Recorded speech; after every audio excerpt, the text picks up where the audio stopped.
All the pessimistic mumblings at Greater Southwest Airport today about political apathy in Dallas-Fort Worth toppled before a turnout that could only be termed impressive tonight at the Roundup Inn in the Will Rogers Complex in Fort Worth. Shriver was, in fact, met by a very small crowd at the airport, probably fewer than 100. His supporters told me there this afternoon, "What do you expect 40 miles from nowhere on a weekday afternoon?" What I expected was hardly the issue, but everyone tonight seems to agree that this turnout was everything they expected.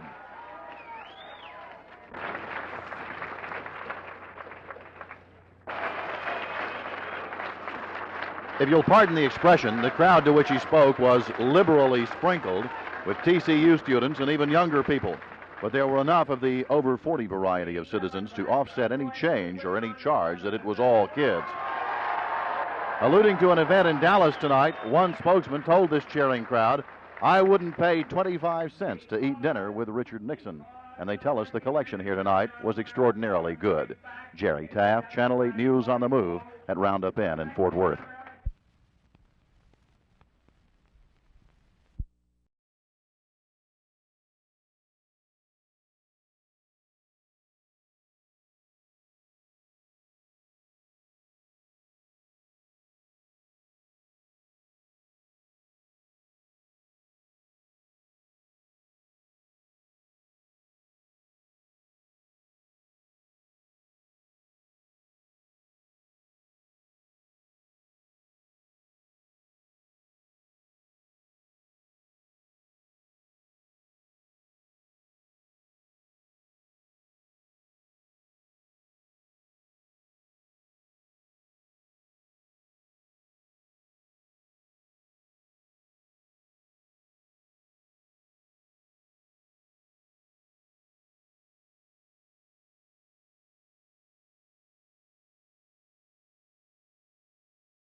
But the great thing about the combination of the work of art, which is the building, and the works of art that are in it, the two work together in terms of space and the flow of proportion and scale and people, so that the works of art have an open kind of a conversation between themselves into which any human being who comes visit the museum can introduce himself.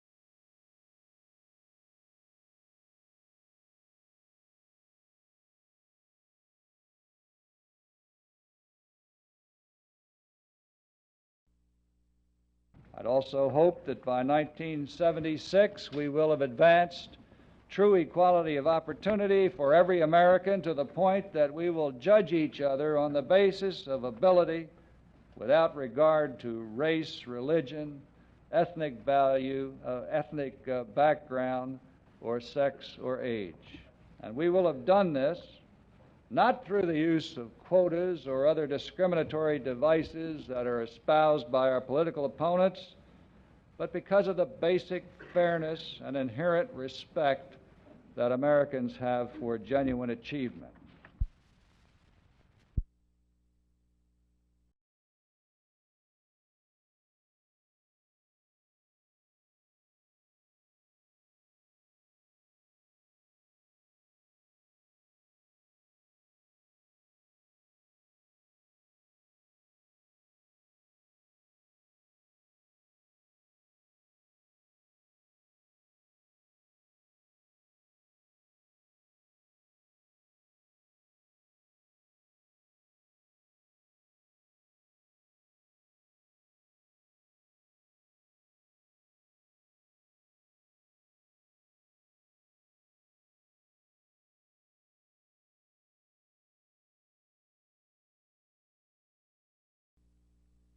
And while we're talking about campaign organizations, let me add that we Democrats may have had a little bit of disorganization, not much, but a little bit maybe, but at least never in the history of the Democratic Party, never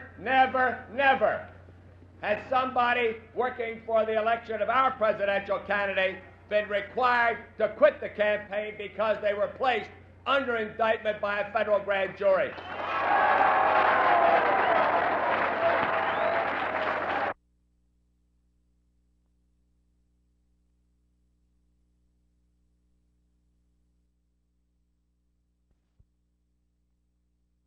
The Vice President, of course, spent most of his time applauding the merits and efforts of his audience here, the senior citizens.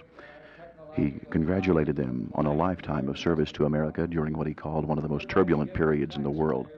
He recalled the Nixon administration's efforts on behalf of senior citizens, or as he preferred to call them, experienced Americans. And then Mr. Agnew began to sound more like the new Mr. Agnew, which we've heard about in recent reports. And we will remain respected as an international leader who honors its commitments and has the strength to back up those commitments. These are fundamental and enduring goals that we must continue to strive for if we are ever to fulfill the American dream for all our people. We've made substantial progress toward them, and we can make even more progress in the next few years. But they cannot be met with weak or vacillating leadership or hastily planned schemes that crumble under the first light of analysis.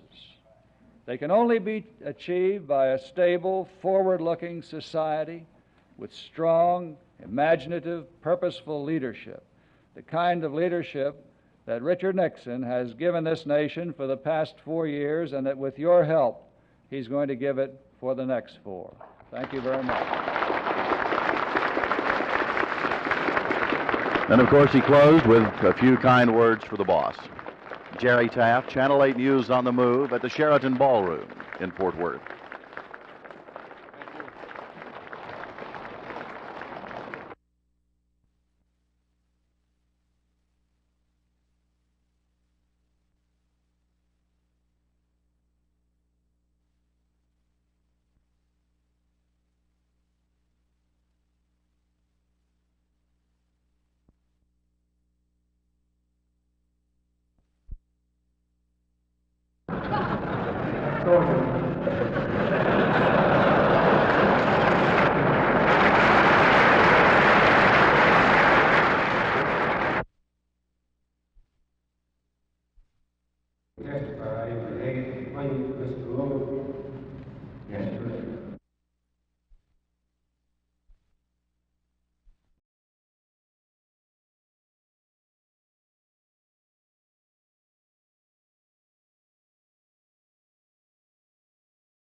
Aguante la escuadra.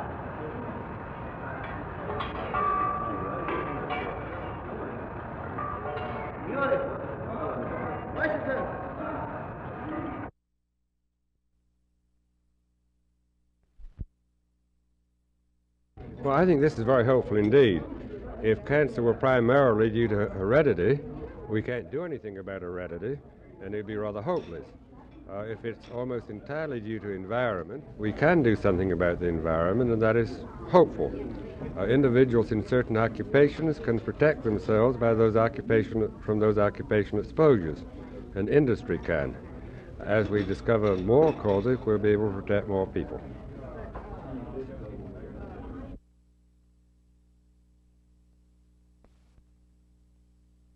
Though this was a mock trial, Federal Judge Robert M. Hill conducted the proceedings with all the seriousness of the real thing. The defendant was a surgeon who was being sued for $1 million by a mythical actress named Bobby, whose face became paralyzed after surgery. The defense attorney argued that doctors should not be faced with the specter of a malpractice suit every time they pick up a scalpel if they're going to progress medical science. I asked the bailiff and organizer of the court, Dr. Don Smart, why so many real malpractice suits were being filed. There's more of an awareness. There's more constantly in the lay press a presentation of medical science that makes the public expect entirely too much. And I think it's a disappointment on the patient's part, and many times for the doctor to fail to deliver a result that they expected. At the conclusion of the mock trial, Judge Hill refused to make a decision as to whether or not he would award the mythical Bobby Galore her $1 million. The audience was filled with doctors who may someday, he said, have to operate on him.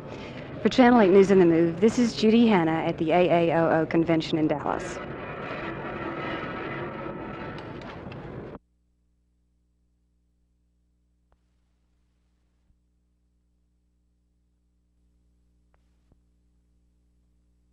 Normally on the weekend, we have to fight 89 cents a six-pack beer, 99 cents a six-pack beer, where it cost us in excess of $4.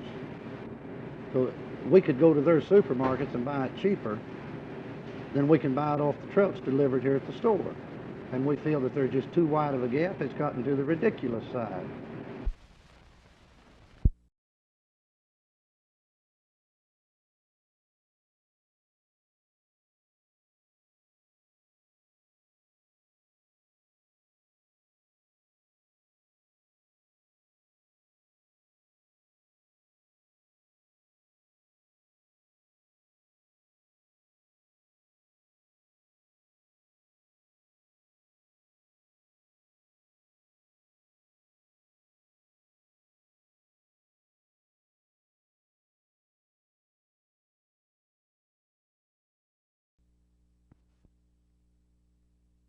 Those daring young men on the flying trapeze. They are daring, and one is quite young. During rehearsal today for tonight's show of the Shrine Circus, 8-year-old Julio Farias performs on the trapeze as well as any pro. Julio, who was trained by his father Fidel, a 21-year veteran of the circus, has been with the act only 8 months. Education is not overlooked. His father sees to that. I write to Carver School. I got a course there. And last year in September, he don't know the alphabet. Now he can read, write. Young Julio is daring, and the father-son team truly flies through the air with the greatest of ease. For Channel 8 News on the Move, this is June Gray at rehearsal at the Shrine Circus.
come running out right in the middle.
improved cab service for all of Dallas, and that maybe this will be the key to eliminating the problems between drivers here at Love Field. Jack Hill, Channel 8 News on the Move.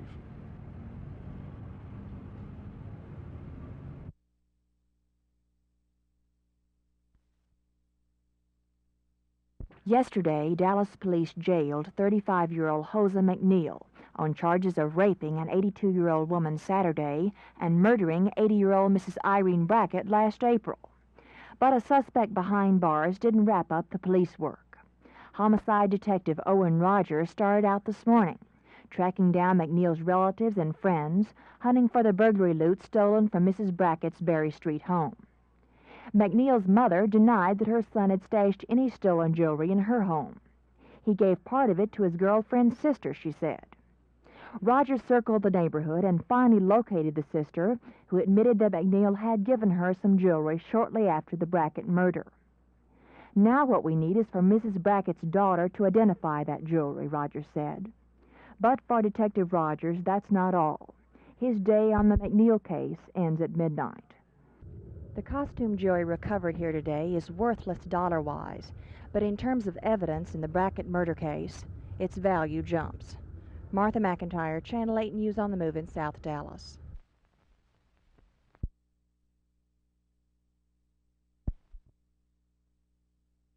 Are you going to pack a gun? Yes, I'm going to have a shotgun in my car. Do you think you'll ever have occasion to use it? I hope and pray that I never will.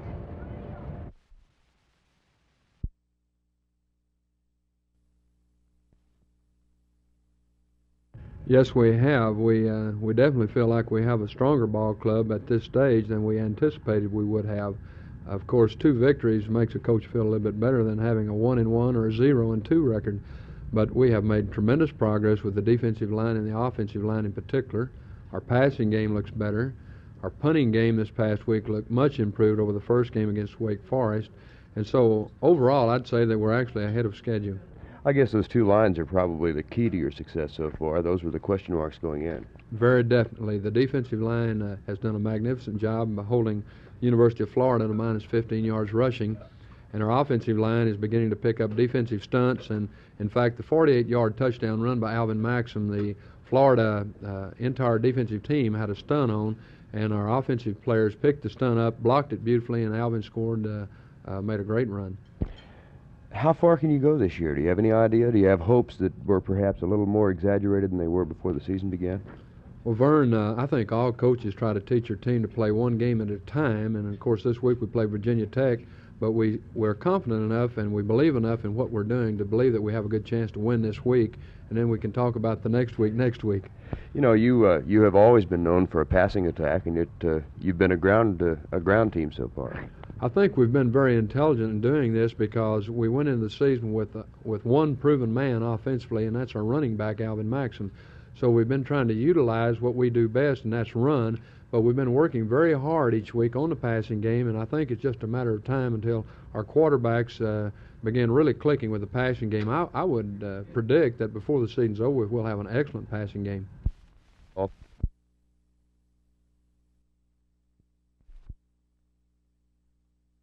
Anytime you beat a football team like Indiana, you think you've made some sort of accomplishment.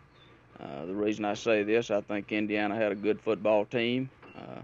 They have some good people. They're big and they're strong, and needless to say, they move the football well. So anytime that you have the opportunity to beat a football team of that caliber, you feel like that you have accomplished something, and I sure hope it indicates something in the future.